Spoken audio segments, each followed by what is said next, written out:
શ્રી સ્વામિનારાયણ ભગવાનની જય. વચનામૃત છેલ્લાનું 12મું કરામતનું. આપણે એક કાંકરી અંદર નાખીએ તો પાછી આવે, અને જમ્બો જેટ 400 પેસેન્જર લઈને 10,000 માઇલ ચાલી જાય, એ કરામત કહેવાય. એક કાંકરી અંદર નાખીએ તો પાછી આવે, અને જમ્બો જેટ 400 પેસેન્જર લઈને 10,000 માઇલ ચાલ્યું જાય, એ કરામત. એટલે શ્રીજી મહારાજ કહે છે આ કલ્યાણના માર્ગમાં કરામત શું છે એ વાત કરે છે.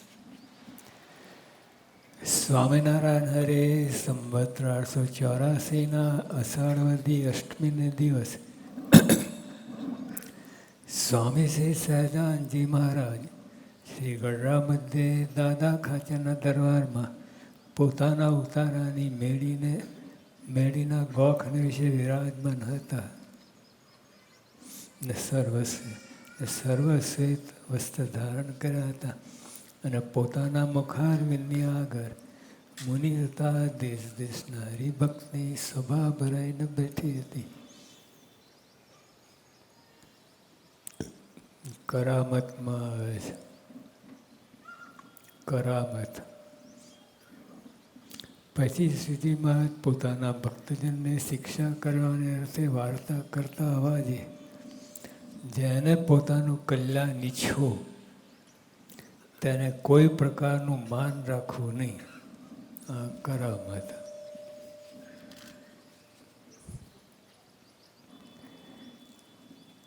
જેને પોતાનું કલ્યાણ ઈચ્છવું તેને કોઈ પ્રકારનું માન રાખવું નહીં. જે હું ઉચ્ચ કુળમાં જન્મ પામ્યો છું, કે હું ધનાળય છું, કે રૂપવાન છું, કે પંડિત છું, એ કોઈ પ્રકારનું માન મનમાં રાખવું નહીં. આ તો ઠીક. હા, અને ગરીબ સત્સંગી હોય તેના પણ દાસાનો દાસ થઈ રહ્યો, આ કરામત છે. આટલું કરે એટલે નિશ્ચિત ભગવાનના ધામમાં જાય, સડસડાટ ચાલ્યો જાય, કોઈને પૂછવાનું નહીં. માન અનેક પ્રકારનું છે. આ તો અહીં 4 પ્રકારનું ગણાયું, એમાં બધું આવરી લે છે, પણ અનેક પ્રકારના માન છે. તો એ માન આ સત્સંગમાં માનને કાઢવું જ ભાઈ. માન જરાક હોય ને મહા ગડબડ કરે. જે મંડળમાં હોય, કુટુંબમાં હોય, માન છે બધું કામ બગાડે છે. શ્રીજી મહારાજ પોતે વાત કરી, માન બધા કામ બગાડી નાખે છે. વાત એ સાચી છે. જે 2 મણ દૂધ પાક હોય એમાં સર્પની લાર પડી હોય, એ બધું નકારો થઈ જાય. ગમે તે ઉપરથી લો, મધ્યથી લો, નીચેથી લો, પછી ઝેર જ થઈ જાય. અને એ રીતે માન છે એ બધા કામ બગાડી નાખે છે. તમે કોઈ કામમાં બરકત આવે નહીં. જેમાં માન પડ્યું ને એ બધું કામ બગડ્યું. જો મોહનવરને માન સંગાતી વેરજો. વેર આમ થાબડીને નહીં, વેર એટલે ગમતું જ નથી મહારાજને માન. એ બધું જો આપણે ધ્યાનમાં રાખીએ, એકદમ જેટની સ્પીડે આપણે ગતિ થાય, એનાથી પણ વધારે થાય. જ્યાં સુધી દેહનો ભાવ છે, આત્મા રૂપે નથી વર્તતો, ત્યાં સુધી માન નડશે જ. માન એટલે આત્મા રૂપે વર્તું એ સ્વામી ગુણાતીતાન સ્વામી પહેલા પ્રકારની પહેલી જ છેલ્લી વાત લખી છે. કથા કરે, કીર્તન કરે, વાતો કરે, પણ આ દેહ તે હું નહીં એમ માને નહીં. અને એમાં બધું આવી જાય. એટલે જ્યારે આત્મારૂપે વર્તીએ ત્યારે માન ખસે. આત્મા વર્તે તો ન ખસે.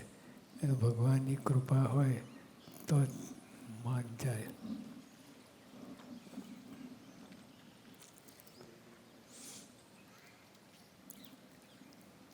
જેને પોતાનું કલ્યાણ ઈચ્છવું તેને કોઈ પ્રકારનું માન રાખવું નહીં, ગોખી રાખવું. જે હું ઉચ્ચ કુળમાં જન્મ પામ્યો છું, કે હું ધનાળય છું, કે રૂપવાન છું, કે હું પંડિત છું, એ કોઈ પ્રકારનું મનમાં માન રાખવું નહીં. એટલે એક તો આપણે તપાસ કરતા રહેવું, કઈ પ્રકારનું માન મારામાં છે, અને જાણ પણ રાખવું તો આ કામ થાય. આત્મા રૂપે વર્તવું તો બહુ કઠણ છે, પણ એને બદલે આંતરદૃષ્ટિ કરતા રહો. અને જેટલું માન ટળે ને એટલું તમે સુખી થાઓ. જેટલું માન ટળે એટલા તમે સુખિયા. માન તો ભલભલાને બધાને પાડે છે. એટલે સંપૂર્ણપણે તો માન મુકાય નહીં. એ ભગવાનની કૃપા થાય તો થાય. પણ ત્યારે આપણે અંતરદૃષ્ટિ કરીને જેટલું માન મુકાય એટલું કરવું. અને એમાં આપણને ઘણી શાંતિ રહે.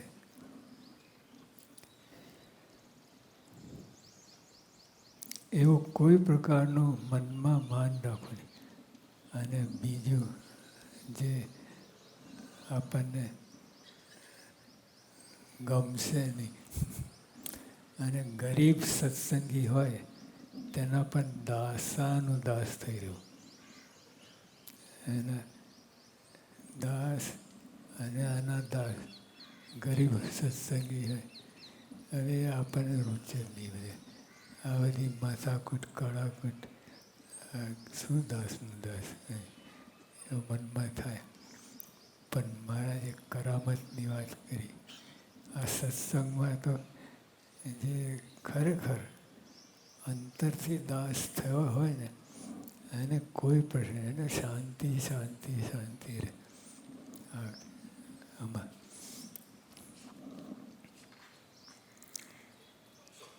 અને ભગવાન તથા ભગવાનના ભક્ત, બીજી વાત, બહુ મોટી વાત, જે આપણે ટૂચ ટૂચ ટૂચ કરતા જોઈએ 10 માઇલની સ્પીડે આ પવન વાતો હોય ને એના જેવું અભાવ ગુણનો વાયરો ટૂચ ટૂચ ટૂચ કરતો હોય. પણ મહારાજે કહ્યું, અને ભગવાન તથા ભગવાનના ભક્ત, તેને જેનો અવગુણ આવ્યો હોય ને તે સત્સંગી કહેવાતો હોય તો પણ તેને હડકાયા શ્વાન જેવો જાણવો. કેવી વાત કરી. હવે તમે હાડકું લઈને ફરો, એટલે વિધિ કરવાની હોય તે વખતે બરાબર, પણ તો જલ્દી પતાવી દેવાની વાત. આપણે હાડકું લઈને ફરતા નથી, પણ આપણે સમગ્ર હાડકું જ છીએ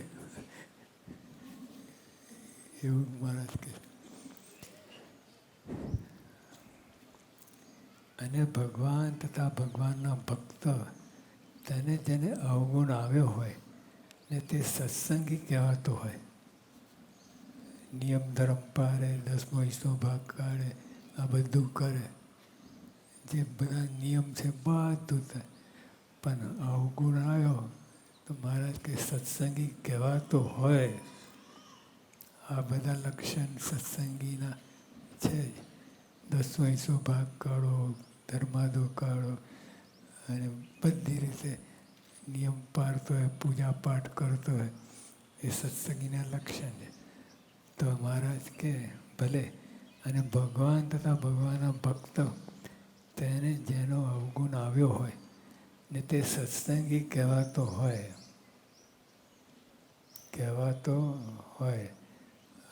મહારાજે આ બ્રેક મારી, કારણ કે આ વાત અવગુણની એમાં આવે પડે એટલે કહેવાતો હોય. મહારાજે કહ્યું પણ દેખાય, સત્સંગી દેખાય આપણને, પણ અભાવ ગુણની વાત થાય એટલે મહારાજને અતિ ઉદાસીનતા આવી જાય છે. અને ભગવાન તથા ભગવાનના ભક્તને જેને અવગુણ આવ્યો હોય ને તે સત્સંગી કહેવાતો હોય તો પણ તેને હડકાય શ્વાન જેવો જાણવો. જેમ હડકાય શ્વાનની લાર જેને અડે તેને પણ હડકવા હાલે, તેમ જેને ભગવાન ને ભગવાનના ભક્તનો અવગુણ આવ્યો હોય તે સાથે જે હેત રાખે તો તેની વાત સાંભળે તો તે હેતનો કરનારો ને વાતનો સાંભળનારો પણ વિમુખ સરખો જણાય. હવે કેટલું બધું મહારાજે આ ભાવની વાત કેન્સલ કરીએ, જબરજસ્ત. હવે જે એની છાયામાં ન ઉભે, એની છાયા એ કંઈક વાત કરે ગમે એવી ડાય હોય પણ અંદર એની વૃત્તિ અભાવગુણ નાખવાની છે, દાનત છે. એટલે મીઠું મીઠું બોલે તમને ખબર ના આવે, અને પણ એક શબ્દ ઝાડ થાય. અભાવગુણનું એવું છે, એક શબ્દ અંદર પડ્યો ને એ ઘૂંઘરી ખાઈને બહાર નીકળે મોટું ઝાડ થાય. અને વળી જેમ ક્ષયરોગ થયો હોય તે કોઈ ઔષધિ કંઈને મટે જ નહીં. પહેલાંના જમાનમાં જેને ક્ષયરોગ થાય એને મટે જ નહીં. તેમ જેને ભગવાન ને ભગવાનના ભક્તનો અવગુણ આવ્યો હોય તેના હૃદયમાંથી ક્યારે આસુરી મતિ ટળે નહીં. ક્યારે મારે કેવું એટલે 100 હાથના 100 ગજના નમસ્કાર ભાવગુણ. કોઈ વાત કરતો હોય તો ખસી જવું ગમે એમ બહાનું કાઢીને, પણ એને જરાક કાન દઈએ ને આમ જરાક એમાંથી ઝાડ થાય એવું.